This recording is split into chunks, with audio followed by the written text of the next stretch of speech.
Hello friends, welcome to our channel Utkal study +3। आज आम पढ़ा +3 थर्ड सेमिस्टर कोर्सेस एजुकेशन। तो यही कोर्सेस एजुकेशन आम tools and techniques for the data collection आम क्वेश्चन बा प्रश्नावली विषय पढ़ा। तो प्रश्नावली आम प्रथम कौन जाने। तो प्रश्नावली कौन ना प्रश्नावली हूँ विभिन्न प्रश्नर एक सूची। साधारणतः भाव प्रश्नावली शब्दटी प्रश्न गुड़िकर उत्तर पाइबापी एक उपकरण को दर्शाई थाए, जहाँ एक फॉर्म माध्यम उत्तरदाता पूरण करथांती। तो यही क्वेश्चन प्रश्नावलीटा कौन ना प्रश्नावलीटा हूँ गोटे प्रश्न मानकर विभिन्न प्रश्नर गोटे सूची बा शेड्यूल अटे। माने एटारे गोटे फॉर्म थिबो, से फॉर्म रे विभिन्न प्रकार प्रश्न गुड़िक लेखा जाइथिबो। तो उत्तरदाता कौन करेंगे, उत्तरदाता ताकू से प्रश्न को पढ़ी से माने उत्तर निजे देवे, से फॉर्म को निजे पूर्ण करेंगे। तो यहाँ कहुँ क्वेश्चन बुझिपार। क्वेश्चन कौन यह हूँ गोटे प्रश्न विभिन्न प्रश्न मानकर गोटे सूची गोटे शेड्यूल टे। तो आम जदि तुम गोटे रिसर्चर होते तुम से गोटे शेड्यूल को प्रथम तैयारी कि से शेड्यूल माने से फॉर्म रे बने गुड़े बहुत गुड़े कौन थी ना प्रश्न गुड़िक थी। से प्रश्न गुड़ी को माने उत्तरदाता जी जहाँ ठार तुम डाटा कलेक्शन कर माने तथ्य संग्रह कर से माने से प्रश्न को पढ़े एवं उत्तर प्रदान करेंगे। यह कहुँ प्रश्नावली बा क्वेश्चन। तो बोगाटस यह मत कौन कहते बोगाटस कहते कि प्रश्नावली एकाधिक व्यक्ति को उत्तर देवाई प्रेरणा करुवा प्रश्न मानकर गोटे सूची अटे। माने कौन ना प्रश्नावली एक अधिक व्यक्ति मान को कौन कर गोटे उत्तर देवाई माने तथ्य जो संग्रह कर रिसर्चर तांको उत्तर देवाई से प्रेरणा करिथाए। तो प्रेरणा करा जाउथबा प्रश्न मानकर गोटे कौन ना शेड्यूल अटे बा सूची अटे बोली किए कहते ना बोगाटस कहते। तो आम से प्रश्नावली क्वेश्चन कौन कौन वैशिष्ट्य अच्छी देखी ना। तो प्रथम वैशिष्ट्य अच्छी कि प्रश्नावली गुड़िक सरल और बोधगम्य होगा उचित। प्रश्नावली गुड़िक कौन ना सरल बोधगम्य होगा उचित। माने जो प्रश्न गुड़िक माने पचार आम धरन अन्य व्यक्ति मान जो तथ्य संग्रह करवा से बेले आम जो प्रश्न गुड़िक लिखि से प्रश्न गुड़िक कौन ना सरल और बोधगम्य होगा उचित। माने से उत्तरदाता कौन कर ना से प्रश्न को पढ़ी पारथबा दरकार। तापर सेकेंड अच्छी प्रश्नावली प्रश्न संख्या स्वल्प होगा उचित। माने आम बहुत गुड़े प्रश्न पचारिबा ना, बहुत कम प्रश्न पचारिबा।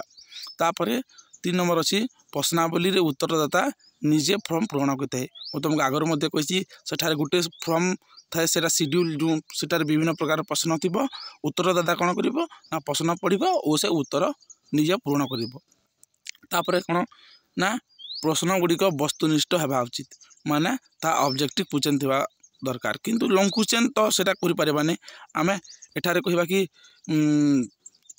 माने बहुत गुड़े जो जमी लिखा पड़ो पेज पे लिखा पड़ो सेमती माने से प्रश्न आम गोटे दे प्रश्नटे और जो उत्तरदाता थे ताकू कहवा कि तुम यहाँ पूरण कर सेटा 2 पेज 3 पेज से लिखि पारे। तो और जदि आम 2 पेज 3 पेज लिखापी जो पढ़ो बोली जानवे से माने तथ्य संग्रह करने मना करदे उत्तरदाता माने।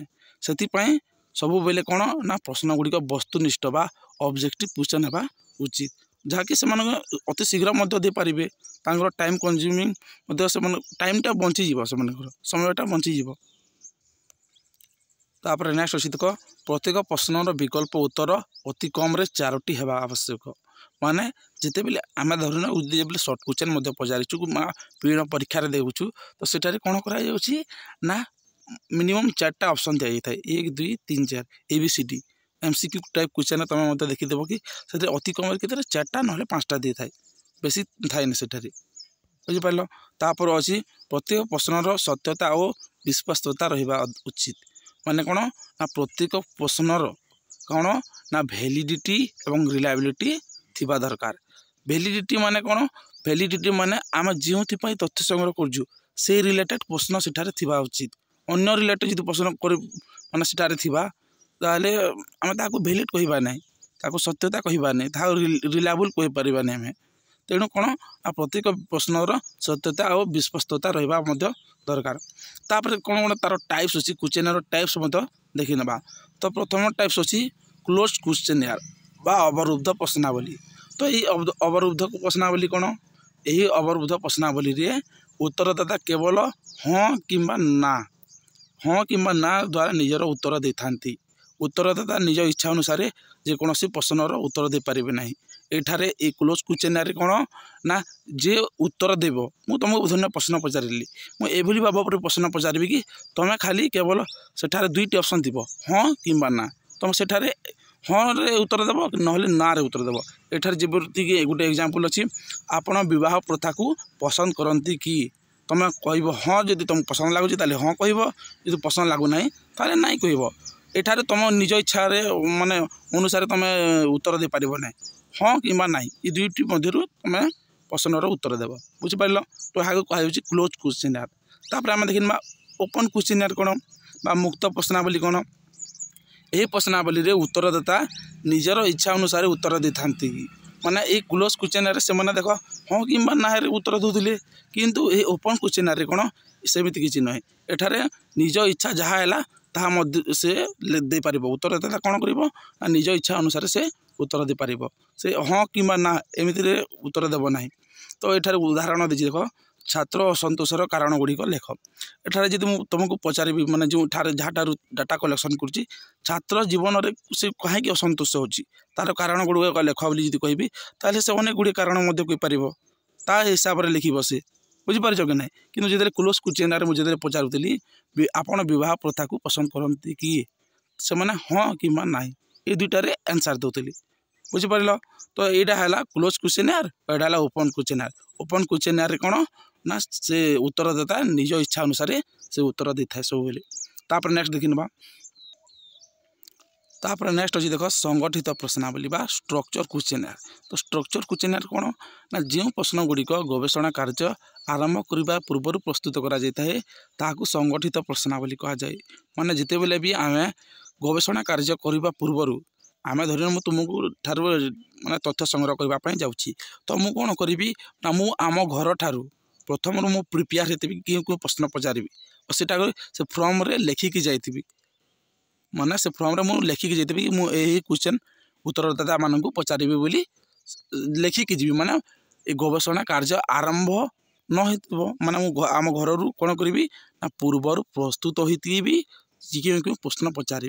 तो यही प्रकार प्रश्नावली को कौन कह संगठित प्रश्नावली बोली कह जाउची। एथिरे देख एथिरे गवेषक कौन करती ना यहाँ पर एथिरे कौन से परिवर्तन करा जाय नथाय जिते बेले आमर जो से गवेषक माने कौन करेंगे ना प्रथमे से माने पूर्वर प्रश्न गुड़िक तैयारी कर से फर्म लेखिकी जाइछन्ति तो से माने अन्य प्रश्न पचारे ना से ही प्रश्न ही पचारे माने एठारे कौन से परिवर्तन करेंगे ना जो प्रश्न गुड़िक से लिखिं पूर्वर माने प्रिपेयर होती प्रस्तुत होती से प्रश्न गुड़िक ही पचारे। तो यही प्रकार प्रश्नावली कहुच्छी स्ट्रक्चर क्वेश्चन। तापर आम देखा अनस्ट्रक्चर क्वेश्चन अणसंगठित प्रश्नावली कौन। तो जो प्रश्न गुड़िक गवेषणा कार्य करने पूर्व प्रस्तुत करा जाई न थाए ताकू अणसंगठित प्रश्नावली कहुए। यहाँ पूरा ठीक तार ओलटा माने संगठित प्रश्नावली रे से कौन कहते ना गवेषक प्रथम से क्वेश्चन प्रिपेयर करके आसुले क्यों प्रश्न पचारे बोली किंतु एठारे सेमती किसी नुहे से प्रश्न प्रिपेयर होकर आसी नथिबी बुझीपार। तापर देखी ना तार कौन कौन माने क्वेश्चन कौन मेरिट अच्छी और तार डिमेरिट कौन अच्छी। तो प्रथम देखी ना तार मेरिट कौन। तो व्यापक क्षेत्र तथ्य संग्रह करने ये पद्धति अत्यंत उपयोगी अटे। व्यापक क्षेत्र कहले माने बहुत बड़ जनसंख्यार तथ्य संग्रह करने निमंते यही पद्धति मैंने बहुत गुड़े आमर आवश्यकता होता है।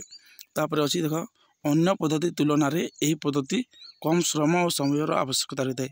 माने आमको बेसी कार्य माने मेहनत करबा पड़िबो नहीं और आमर समय मध्य बंचिबो तेणु यहाँ गोटे उत्तम पद्धति अटे। तापर अच्छी देख तथ्यावलीर विश्वसनीयता अध्ययन करने यही पद्धति संभव होता है। विश्वसनीयता माने तार रिलायबिलिटी केते अच्छी ताहा हम जानिबा निमंते यही पद्धति बा क्वेश्चनर पद्धति आमको साहाय्य करता। तापर अच्छी तार डिमेरिट कौन कौन। तो डिमेरिट कौन निरक्षर व्यक्ति ये पद्धति उपयुक्त नुहे। माने निरक्षर माने जो मैंने पढ़ी लिखी जानते ना से आम यदि प्रश्न फर्म रे लिखाई से पढ़ी जानवे ना तो से उत्तर केमती देवे। तो निरक्षर व्यक्ति यह उपयोगी नुहे। तापर नेक्स्ट अच्छी उत्तरदाता हस्ताक्षर अस्पष्ट थिले प्रश्नर उत्तर सठिक उत्तर निर्धारण करने कष्टकर होता है।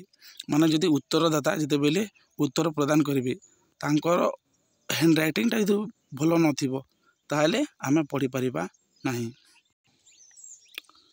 जदि आम हैंड रईटिंग यदि चिन्ह पारिबा नहीं ताहले से कौन कौन लिखी आम निर्धारण करें नहीं। तेणु यह गोटे डिमेरिट जाऊँगी। लास्ट हूँ डाक द्वारा प्रेरण कर प्रश्नावली को बेले बेले उत्तरदाता ग्रहण कर न था। तो जिते बेले मेल द्वारा क्वेश्चन करते बेले आमर उत्तरदाता जे रेस्पोंडेंट ताहा से कौन कर ना से बेले बेले प्रश्नावली को पाई पारती नहीं ग्रहण कर पारती नहीं। तेणु यह गोटे कौन ना यह गोटे प्रश्नावलीर क्वेश्चन डिमेरिट अटे। तो आज आम कौन पढ़ले ना क्वेश्चन विषय। जदि वीडियो भल लगी ताले लाइक कमेंट एंड शेयर करने जमा भूलिए नहीं।